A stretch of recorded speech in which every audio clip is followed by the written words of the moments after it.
съм чист, харесвам анимациите. Харесвам и артисти, които правят анимации, харесвам и артисти, които правят артове на съответните анимации, но не харесвам NSFW артистите в доста от случаите. Мога да кажа в 99,99% от случаите. Днес ще си говорим за едно нещо, което е драма, не точно, но да речем, че е драма, а именно NSFW, артисти на една от най-добрите анимации, които се излизали скоро, именно The Amazing Digital Circus. Нека да започвам.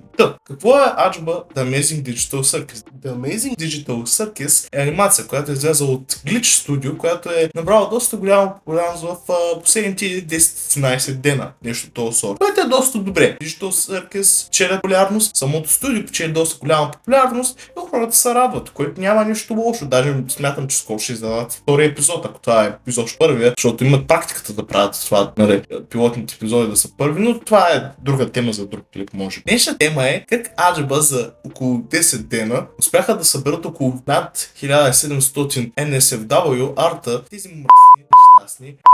Това е едно уморечително петно, сложено върху каминото, върху тази анимация и това трябва да бъде спряно, защото ако не бъде спряно в поредните години, които наближават, или може би месеци, да речем, каминото ще става все по-лошо и по-лошо заради тези артисти. Като може би става с Country Human, с Undertale и може би още една анимация, която не мога да се сетя. Или Community, както и да е. И това е проблем. Това е проблем, който настъпва доста в различни медии, ако така мога да кажа. И една от тях е инди анимациите. И ако случайно сте чували за студиото Glitch, ще знаете другото произведение Murder Bros, която също е попаднало под този спектрум, ако така мога да кажа, на такъв проблем, но не е толкова голям, колкото аджба е проблема с меко казано шедьовъра Digital Circus. Много бързо се навъдиха и повечето са ужасни. И все още може да се обясня как вие, нещастни прасета, може да направите Кейн, който е шибан на NSFW арт. Аз все още не мога да се обясня. Това е disgusting и това е degeneracy и трябва да бъде справено. Може да отидете да се застреляте в тиквата. Ще съм много благодарен, както и може би милиони хора. Но кои са аджба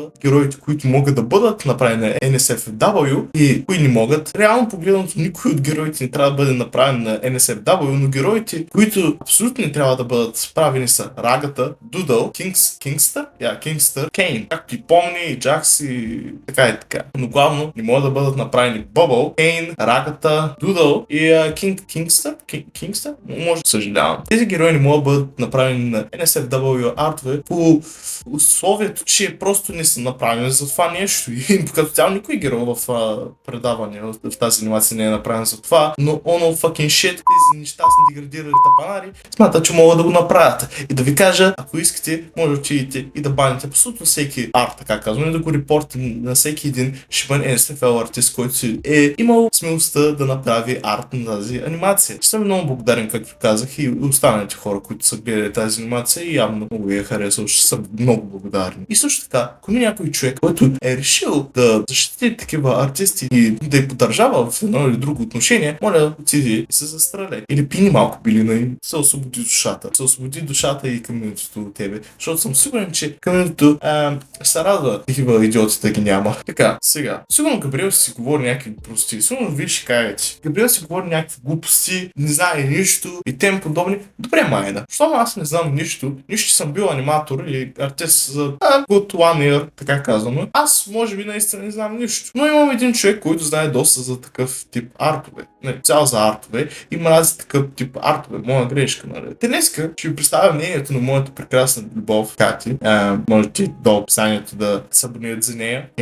Върти лентата, защото се бавам. Да, аз имам да кажа нещо. И то доста. Ще се опитам да кажа тези неща в 3-4 минути, защото иначе накрая ще ми изритат от това видео и ще ми стане доста тъпо.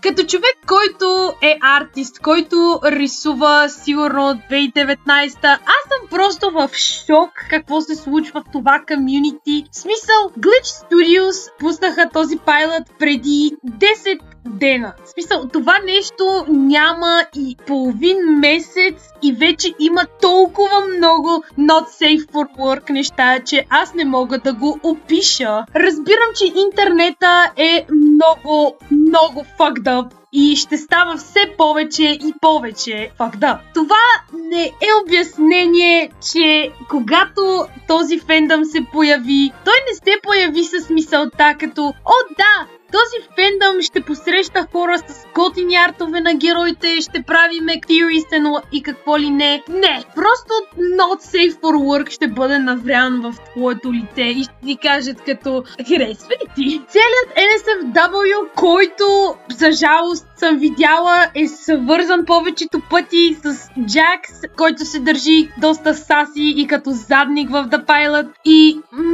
много хора по някаква причина го симпат. Сега разбирам защо. Това е още начална версия на Джакс. Ние не знаем какво все още ще се случи с него, дали ще бъде тотален задник или ще бъде някакъв добър пич и ще се промени и нещо такова. Но да, мраза Not Safe for Work артовете с него, защото те са като някакъв култ. Като цяло целият NSFW арт на The Digital Circus е просто Parasite! Но също така факта, че Glitch Studios дадоха официалните години на героите, изобщо не помага. Защото, както може да видите, всичките герои са над 18 и това дава пълната, ама абсолютно пълната свобода на тези NSFW артист просто да са някакви примитивни животни. Мисъл, аз се очудвам на хората, че те успяват да сексуализират някакви герои, които аз не мога да си представя как е възможно това нещо. Както казахме преди,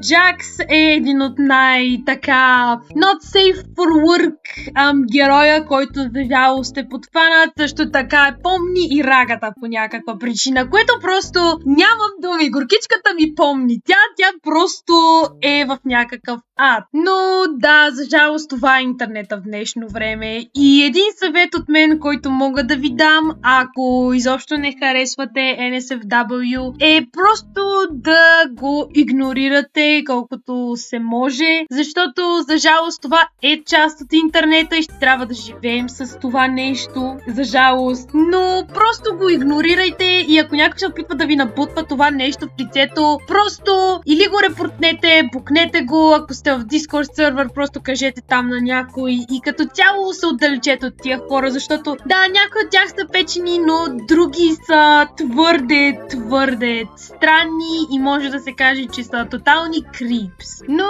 да, това беше тази малка част от мен. Надявам се да ви е харесало и наистина се надявам The Digital Circus да пожене много успех, защото това шоу е адски готино. В общи линии това е. Искам да ви кажа много благодаря за IDSSB и че да банвате NSFL артисти. Така искам да благодаря на моята любима приятна Любов, че участва в това видео. Много благодаря, че ви гледахте. Много че subscribe за мен и за нея и да описам за нея. Много че да гледате Amazing Digital Circus. Много ще благодаря също така, както казах вече, да subscribe за мен.